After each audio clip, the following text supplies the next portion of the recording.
Hello IIT aspirants, welcome to Mathbook. मैं आपका teacher Nitin और आज इस वीडियो में हम कवर करेंगे solving of inequalities using concavity. Simple सा टॉपिक है, छोटा सा टॉपिक है, बहुत कम चांसेस हैं कि इस पे क्वेश्चन आए, लेकिन अगर क्वेश्चन आया तो वो इसी से सॉल्व होगा, इसीलिए ये इम्पोर्टेंट है। तो आइए शुरू करते हैं।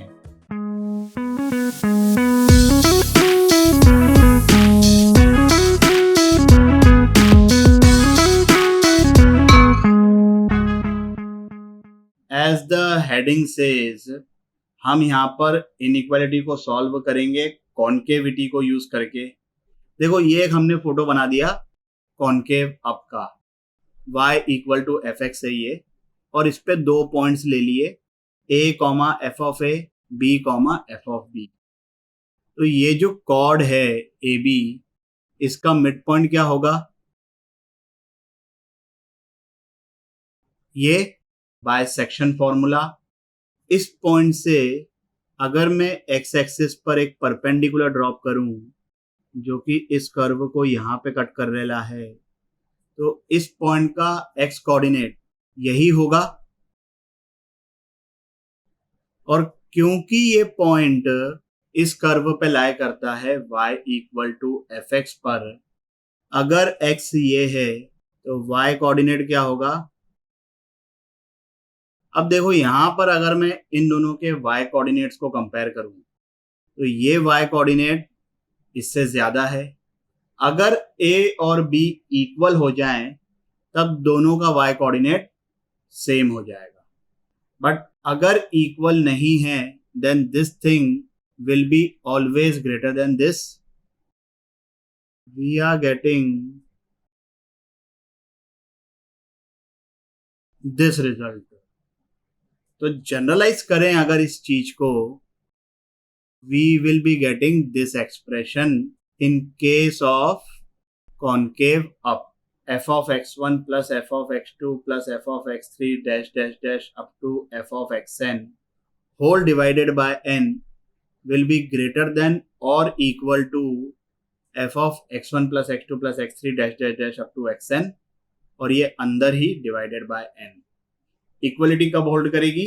जब सभी नंबर्स इक्वल हो जाएंगे। और ये कहानी हुई कॉन्केव अप की।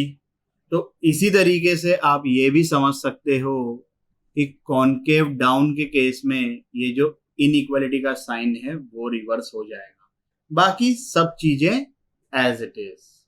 सो you can easily prove this inequality. Simple सी थ्योरी है ना? तो सिंपल सा क्वेश्चन भी आएगा आपके सामने, पहला वाला, इसको सॉल्व करिए 3 मिनट के लिए वीडियो को पॉज करके। चलिए भाई, आंसर क्या आ रहा है? ये जिन लोगों का आ गया है सॉल्यूशन स्किप कर दीजिए। एंगल्स ऑफ ट्रायंगल हैं, मतलब 0 से पाई के बीच में। अब 0 से पाई के बीच में साइन का जो ग्राफ है वो कॉन्केव डाउन है, तो ये वाली चीज हम यूज करेंगे। फंक्शन यहां पर हो गया साइन एक्स, और क्योंकि ये कॉन्केव डाउन है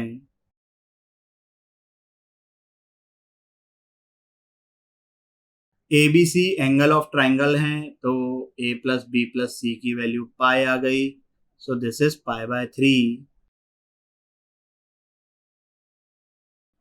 साइन पाई बाय 3 की वैल्यू √3/2। ये 3 इस साइड गया तो sine A plus sine B plus sine C is less than equal to 3√3/2। तो मैक्सिमम वैल्यू हो गई 3√3/2। As simple as that. आगे बढ़ते ही इस क्वेश्चन को आंसर करिए 3 मिनट के लिए वीडियो को पॉज करके। चलिए भाई, क्या आंसर आ रहा है? ऑप्शन नंबर द्वितीय। जिन लोगों का ये आंसर आ गया है सॉल्यूशन को स्किप कर सकते हैं। अगर तुक्का नहीं मारा है तो, तुक्का मारा है तो सॉल्यूशन देख लो यार। ये डेटा देखकर ये क्लिक करना चाहिए कि फंक्शन जो होगा हमारा वो ये है कि नहीं भाई? ये 7th root of 3, 7th root of 9, 7th root of 5, 7th root of 7, तो फंक्शन ये हो गया। अब इसको 2 बार डिफरेंशिएट करके देखते हैं कि भाई ये कॉनकेव अप है कि कॉनकेव डाउन है।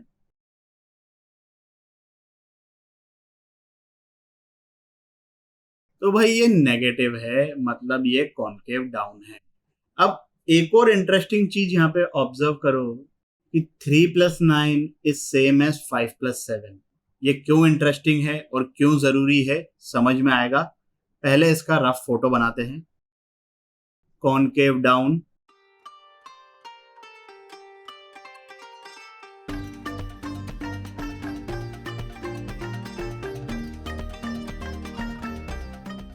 ए बी का मिड पॉइंट अगर मैं निकालूं, सो दैट इज 3 + 9/2 बोले तो 6, दिस।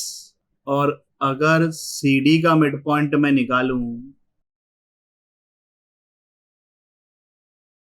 क्योंकि दोनों का एक्स कोऑर्डिनेट सेम है, मैं वाई कोऑर्डिनेट को कंपेयर कर सकता हूं। भाई एक्स कोऑर्डिनेट सेम है, तो ये जो दोनों पॉइंट्स हैं एफ और E, they are on the same line which is perpendicular to X axis. तो वाई कोऑर्डिनेट को हम इजीली कंपेयर कर सकते हैं। क्लियरली दिख रहा है कि एफ का Y coordinate is greater than E का वाई कोऑर्डिनेट। तो this value is greater than this, divide by 2 है दोनों ही, 2 हटा दो, this thing is greater than this. बात समझ में आई। एक और क्वेश्चन करते हैं, इसको सॉल्व करिए 3 मिनट के लिए वीडियो को पॉज करके। चलिए भाई, क्या आंसर आ रहा है?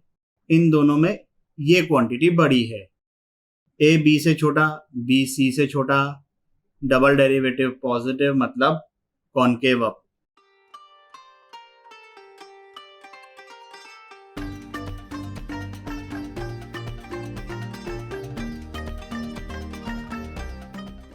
अब देखो, ये चीजें तो हमको पता है कि ए बी से छोटा है, बी सी से छोटा है। ये जो एक क्वांटिटी है ए + C - B, अब क्योंकि C B से बड़ा है, C - B पॉजिटिव हो गया, और A + something positive is obviously greater than A। अच्छा, A - B नेगेटिव है, तो ये क्वांटिटी लेसर देन C हो गई। अब ये B से बड़ी है कि नहीं है, ये हमें नहीं पता, और उससे एक्चुअली कोई फर्क नहीं पड़ने वाला है। सिर्फ ये बात का ध्यान रखना है कि भाई ये A से बड़ी क्वांटिटी है और C से छोटी क्वांटिटी है, तो वो B के इस साइड भी हो सकती है, इस साइड भी हो सकती है। मैं फिलहाल उसको यहां पे प्लॉट कर देता हूं। अब देखो भाई, AC का जो मिड पॉइंट है उसके कोऑर्डिनेट्स क्या होंगे? A + C/2, f(a + f(c/2), और BD का जो मिड पॉइंट है उसके कोऑर्डिनेट्स क्या होंगे? B + A + C - B/2, मतलब वो भी A + C/2 आ गया।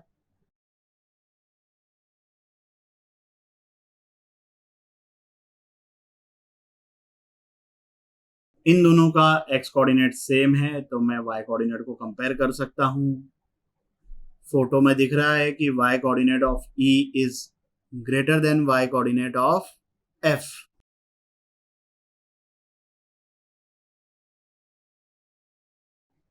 क्लियर? इस वीडियो के लिए बस इतना ही। आशा करता हूं कि आपको ये टॉपिक भी अच्छे से समझ आया होगा। अगर समझ में आया हो तो लाइक, कमेंट, सब्सक्राइब करें और अपने दोस्तों के साथ भी शेयर करें। अगले वीडियो तक के लिए सावधान रहें, सुरक्षित रहें। जय हिंद।